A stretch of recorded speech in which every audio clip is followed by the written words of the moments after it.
this one looks a bit old and fatigued. You can see a few of the creases have kind of not as defined as they should be. Once you've done that, if you get a nice sharp scalpel,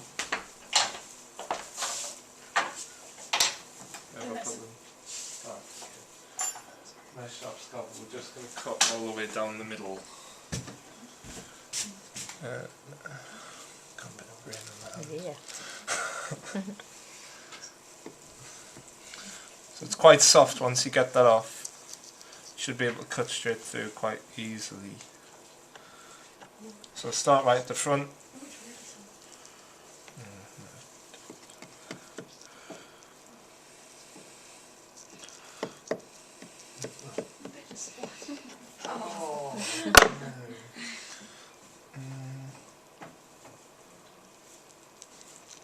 That's good.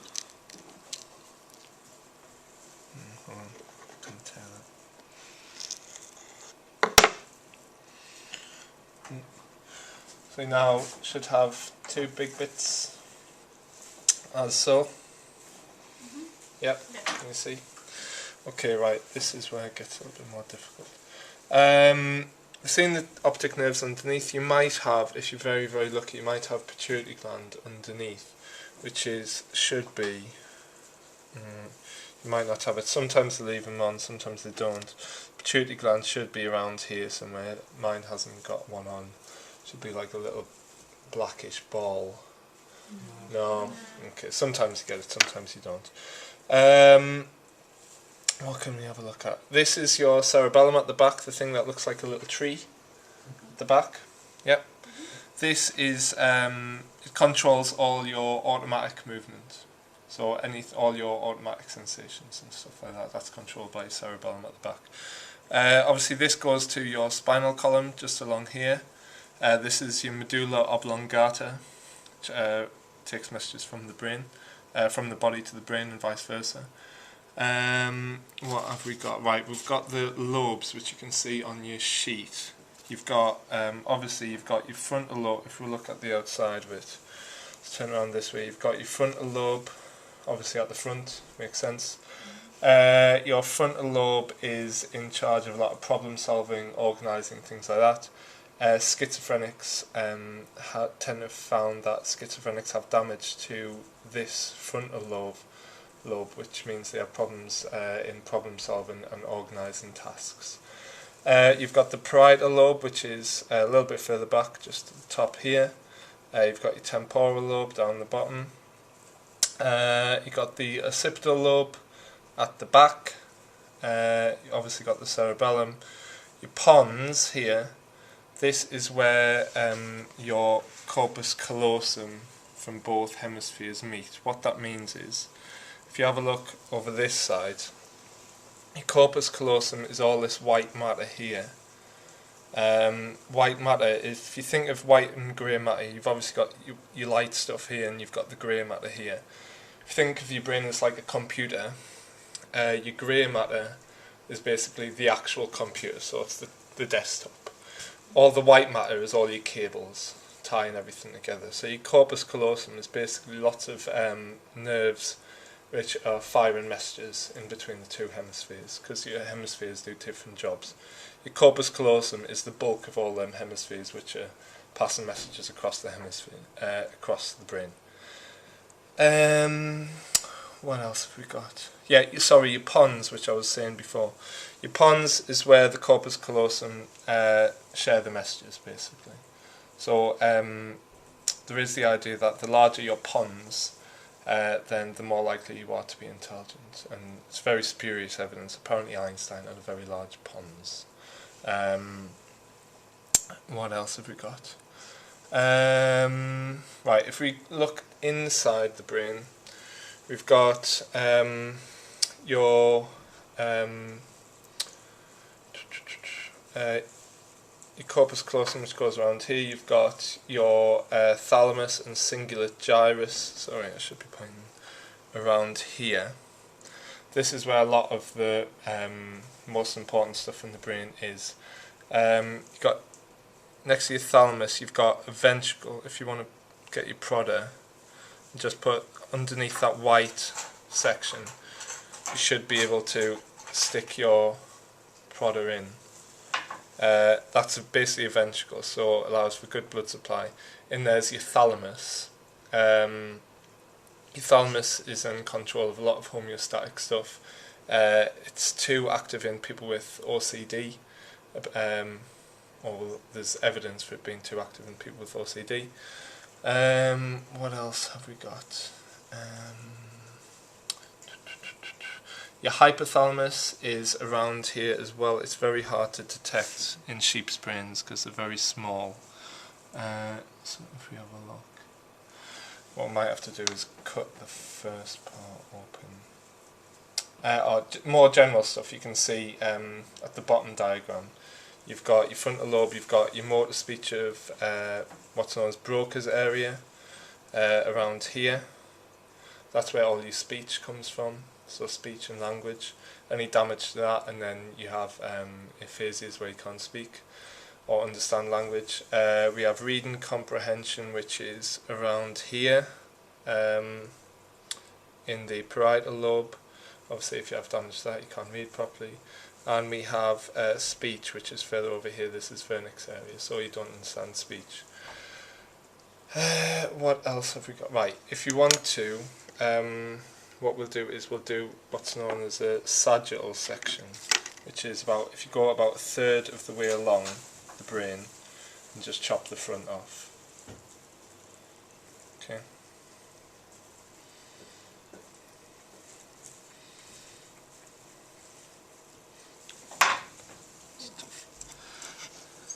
Right.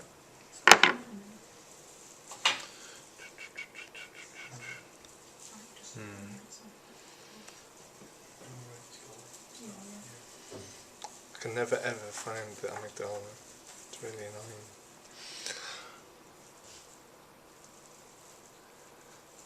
Down the bottom on this curve. I imagine it's pretty hard to see at the best of times. Yeah.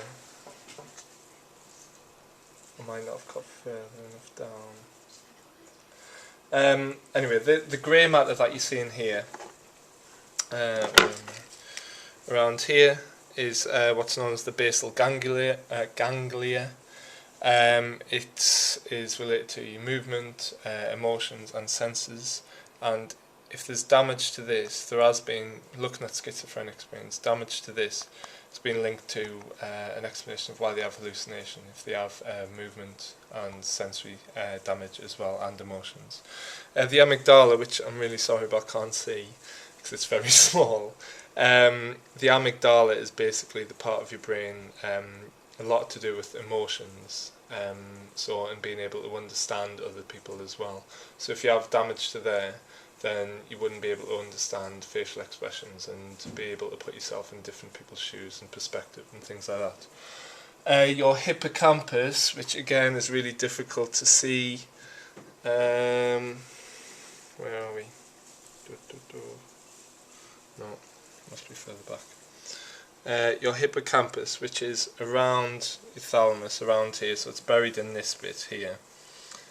Your hippocampus is named after, sorry, that's not hippocampus, yeah, sorry, hippocampus is seahorse. And damage to this, do you know, remember what damage to this means? Memory, good. How do you know this? You're not a psychologist. Catherine. Who had damage to his hippocampus? HM, yeah. So damage to the hippocampus when he was being treated for epilepsy meant that he couldn't form new long-term memories, so he lived life constantly in the short term. So that was a problem with the hippocampus. It's also found that in depressed patients the hippocampus is smaller, so it could be to do with symptoms of depression. Depression also affects your cognitive functioning, so it could affect that aspect of depression, problem-solving tasks and being able to work with your memory. What else have we got? Your hypothalamus, which is around your thalamus, around the same sort of area. Your hypothalamus is linked to homeostasis and it's linked to eating behaviour as well. People who are obese found they've got damaged or overactive hypothalamuses, meaning they don't know when to stop eating. Where else have we got? Right, the pineal gland, which again is going to be incredibly difficult to find in a sheep's brain, but it's just above the cerebellum, so towards the back. Your pineal gland here is basically releases hormones which dictate when you sleep. You have what is known as the suprachiasmatic nucleus, get that right, which is towards the front of the brain. It's around this bend here where the thalamus and cingulate gyrus is, there. That basically detects light from the eyes. It then sends a message to the pineal gland. The pineal gland, if it gets a message that it's going dark, the pineal gland will release what's known as melatonin. It's a hormone which is known as the Dracula hormone. If you have lots of it, it basically sends you to sleep. It's the message saying it's bedtime now. Again, related to depression, they found that people with seasonal affective disorder have high levels of this melatonin. So in the winter months, obviously they don't get enough light, they have too much melatonin, they become tired, drowsy, leads to depression. Okay, what else do we have? In the occipital lobe, which is at the back, I mentioned before, again in schizophrenia, if you have damage to there, it's linked to the hallucinations and schizophrenics' inability to understand emotions and people's facial expressions. And in the frontal lobe, which is almost where we'll end, we've got a few more things, but in the frontal lobe here, what they found recently, we're interested in understanding how humans have evolved to learn behaviour and how we've learned to imitate and copy each other and learn from each other. What they found when they were studying monkeys was certain neurons in the frontal lobe fire when they're performing a movement, as basically it's in charge of their movement. However, what they've also found in macaque monkeys is in this frontal lobe, certain amount of neurons will also fire when they're just observing a movement as well. So they think that the way we learn, the way we imitate is because of what's known as these mirror neurons, these neurons which fire regardless of whether it's doing the observation, doing the activity or actually observing the activity as well. So that's in here. Oh, and last one, which is really, really interesting actually. It's at the bottom of the temporal lobe. So around, buried in there somewhere, is known as the fusiform gyrus. And within that there's what is known as the fusiform face area, which you'll do in perception next year. And in that area there, if there's damage to there, people can't recognise faces. Not even their own face, not their parents, nobody. They just can't recognise faces at all. It's a condition known as prosopagnosia. It's incredibly rare, incredibly strange. They just generally cannot recognise anybody's face, no matter what. Not even themselves in the mirror. It's a very strange condition. Looking at the brain, we talked about lateralization before. One side of the brain does one thing, one side does other things. Obviously they're similar, but they do different tasks. We know this because early in the 20th century, a guy called Sperry looked at epileptic patients in the 50s, 60s, to treat them because epilepsy is an overactivity of the brain essentially, and too much eventually leads to a seizure. What they found was if they cut this corpus callosum, it reduced the amount of connections and it cured their epilepsy because the amount of activity was lowered. So because the left side of the brain and the right side of the brain weren't speaking to each other anymore, this guy Roger Sperry, I'm not sure. I might have made that up. Sperry. What Sperry did was he basically blindfolded people in one eye and saw what tasks they could do with one side of their brain shut off, basically. So if they had their left eye blindfolded, the right side of the brain was shut off, and vice versa. What they found was the left side of the brain, you need the left side of the brain for analytic and verbal tasks. The right side of the brain you need for visuospatial, musical tasks and emotions. So things like driving a car, listening to music, things like that is the right side of the brain. Left side of the brain is verbal tasks and analytic tasks. Okay. What else could you notice? I told you about Phineas Gage earlier in the year. Can you remember Phineas Gage? He was a railway worker who basically, yeah, yeah.